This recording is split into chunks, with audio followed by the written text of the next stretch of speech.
you want people to feel like you're part of them, that you value what they value, you're listening to them, you've gone with big ears and a small mouth, and that you're using that information to inform the health promotion you're doing, and you're empowering them to make decisions about their conditions. All right? That's why we fuss about it. And also when we get funding, money is limited. You want that shilling, that dollar to have the greatest impact. So for it to have the greatest impact, you need to engage the community early and make sure they want, when you leave behind your leaflets about your findings, or you're suggesting, we were talking yesterday about how, babies come to the health facility with maggots under their skin. Mm-hmm. Yeah. I mean, how much of an intervention do we need in this community to make sure no other baby is brought to this facility with maggots under their skin? How much money do we need for that? Think about it. If you go and no mother, no grandmother, no father-in-law wants to hear that their grandchild has a maggot under their skin, you need to just go the way I'm talking to you like now. With that and with the passion to show them it's about you, but I'm here to hold your hand. I don't want to see another baby in a maggot in the facility. What are we going to do about it? And you have a baraza and you deal with it.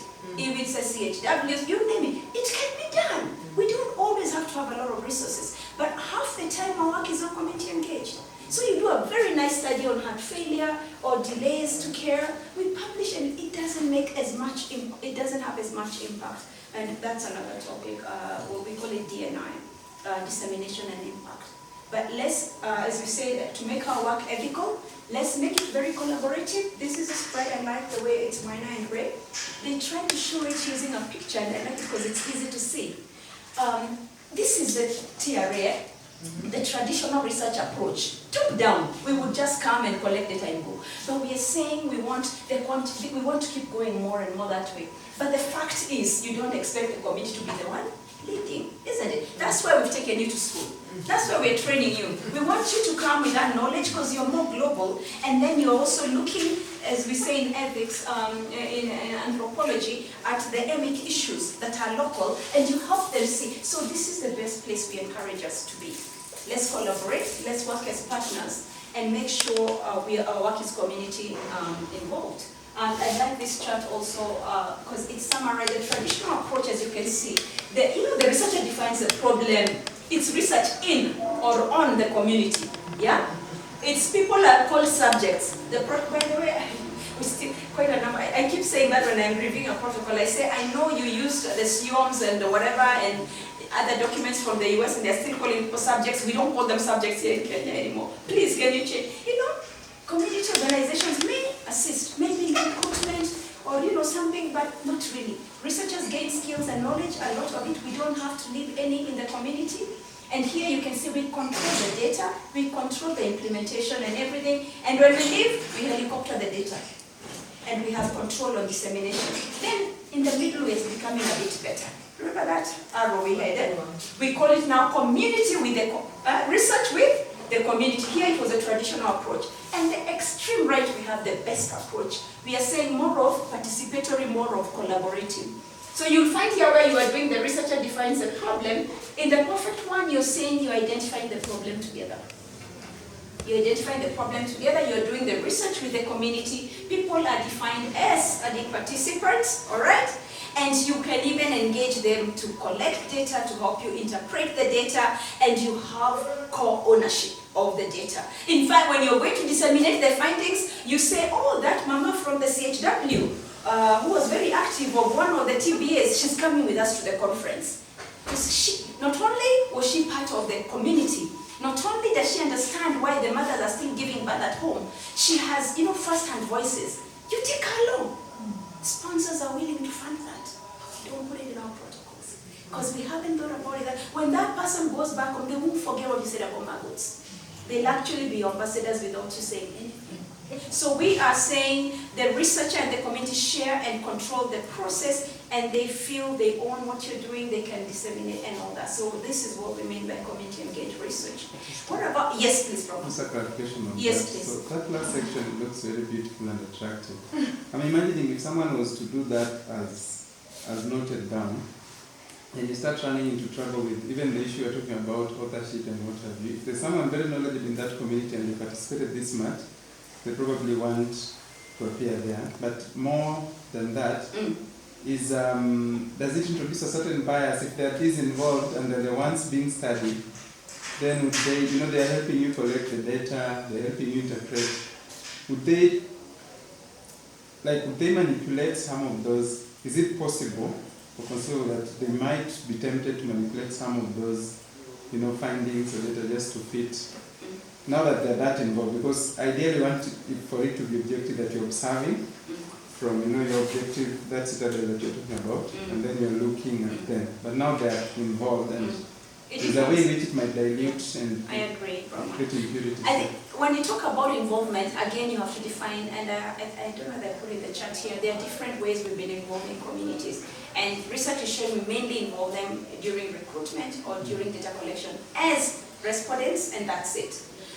In the work we've been doing in Kilifi, when I say involving them, we've been going and asking, are there research assistants living in Kilifi already, for instance? So that I used to get all my arrays from Eldoret to go to all my field work. I stopped doing it. That's an example. You can, during maybe you're doing rallies or you're coming to disseminate, there are people to put together the baraza. I think that you let them do it, you let them identify the hall, and you make them own the process. That's what I mean. Again, biases are there in research, whether it's quant or qual, and we talked about ways of controlling that and validating the process and being transparent. You still train that team to collect data a certain way, and you have those fieldwork guides and all that. Yeah. And using them also in the community advisory boards. You remember we talked about that? Yes.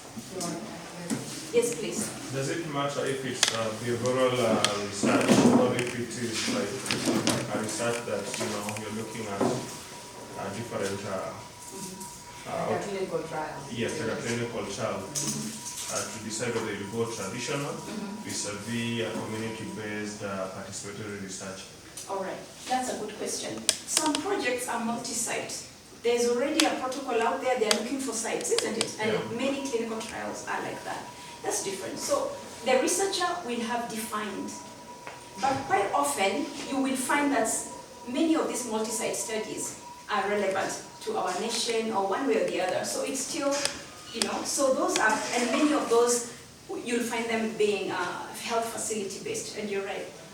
But there's a lot of room along the way. The Ministry of Health at that level can be involved. Like we've asked PIs to customize multi-site protocols to the Kenyanized situation, including adding investigators who are relevant in Kenya, including changing how they will recruit the participants in a way that is respectful, all those types of things. So you can see it's possible to do that irrespective of the type of study. Yeah.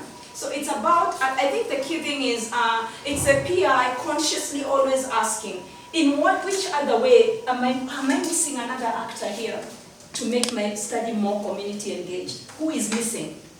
And then you keep consciously checking that. Do you need them? You may need only a Ministry of Health officer during the design.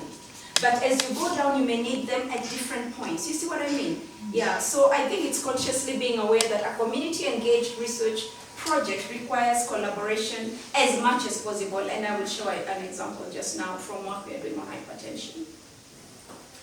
All right, so knowledge translation means you finish the work, you do a very good job, all right? Now you want to make sure, and I think, was it Lillian or Diana who was talking about how does she upturn her research into an applicable, something that makes a difference in the community. You want to make sure that the people from the universities or from the research team and the end users actually take up your findings and find a way to apply them in their everyday work. So it's application of these findings. And so the cycle, as you can see, the asking, that's where the research is happening. That's where the protocols are coming. And then you go and collect the data and you get the answers and we get new knowledge. And now the doing is where now you come and you say, I want this knowledge translation to happen. I want the A and C. We want to change the flow of patients or something, whatever it is you found out that is useful. So the key thing is to make sure, like I said, if you involve the end users early, they will value what you're doing, and it's easier to break ice when you come back. All right? So you must have solid evidence. So again, the quality of the research.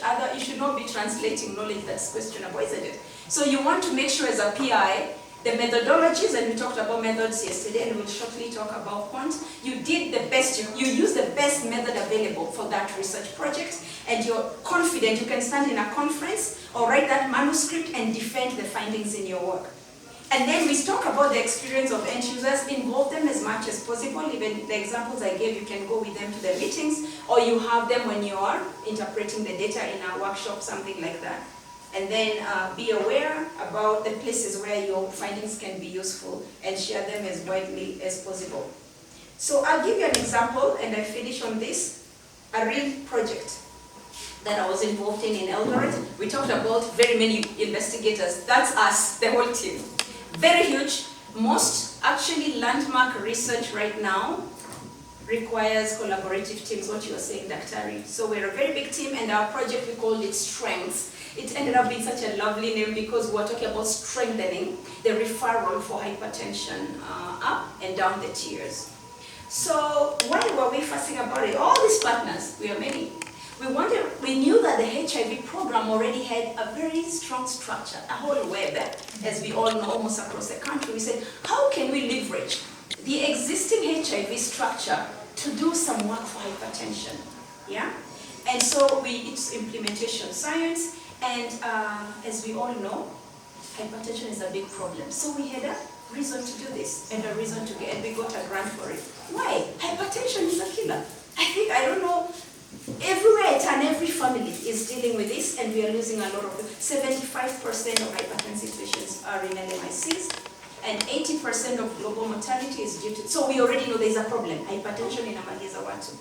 So we said, what if there was a way to refer those whose BP is misbehaving so much up the tiers of care, and those who have been, managed and they're doing well down, so that we stop crowding, yeah, the district level going up and things like that. How do we improve the referral and adherence behavior, and how do we reduce the delays to coming to care? All right. So what did we do? We worked in several sites: Kitale, Webuye, Busia, Tarbo, Mosore. We were very ambitious. And we designed a study where we wanted to first explore the current status of the referral and the barriers and facilitators, these things making people delay to come to care or become non-adherent once the doctor has sent them somewhere. We also wanted to have an intervention. So we were very, again, ambitious. We had a 2-pronged intervention. And there it is.